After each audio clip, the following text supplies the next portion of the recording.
And finally, only when the Speaker of the Iraqi Parliament, al-Najafi, came in July to address the Foreign Affairs Committee of the European Parliament and said publicly, displacement of the Ashraf residents inside Iraq is out of the question, only then did we see sense from the State Department.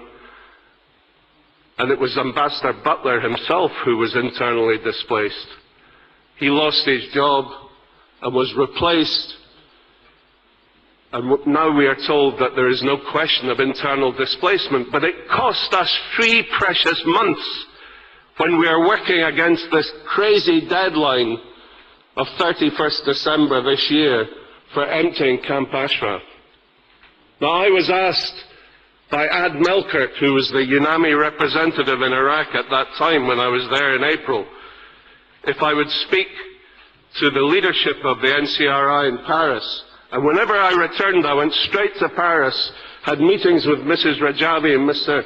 Mahadassan and the rest of the leadership for 5 hours until we brokered a negotiated settlement which the people of Ashraf, the leadership there, accepted. And this was the resettlement of the 3,400 people in the 27 countries of the European Union and to any other friendly countries outside of Europe that would take them. And I came back and got the backing of my delegation for relations with Iraq in the European Parliament for this plan. We then got the backing of the Foreign Affairs Committee for this plan. And then we said to the Iraqi government, we are now working hard to achieve your objective. Please cooperate with us. And what has been their response? Well, the response has been to tell us that they fully respect the human rights of the 3,400 residents in Ashraf.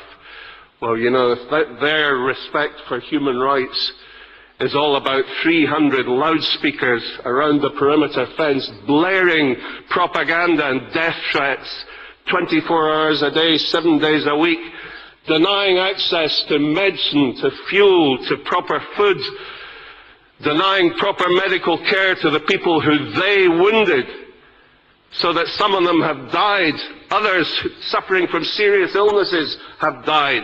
The dead lay unburied for weeks after the massacre in April. And that's why I am angry.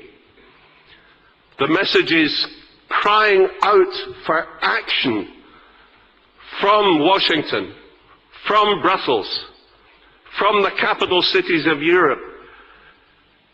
That's why every politician in this room has got to go out from here and spread this message. Let me say this. Nouri al-Maliki has already been indicted by a Spanish judge for crimes against humanity. If he perpetrates any more violence against the people of Ashraf, he will face justice. He will face justice.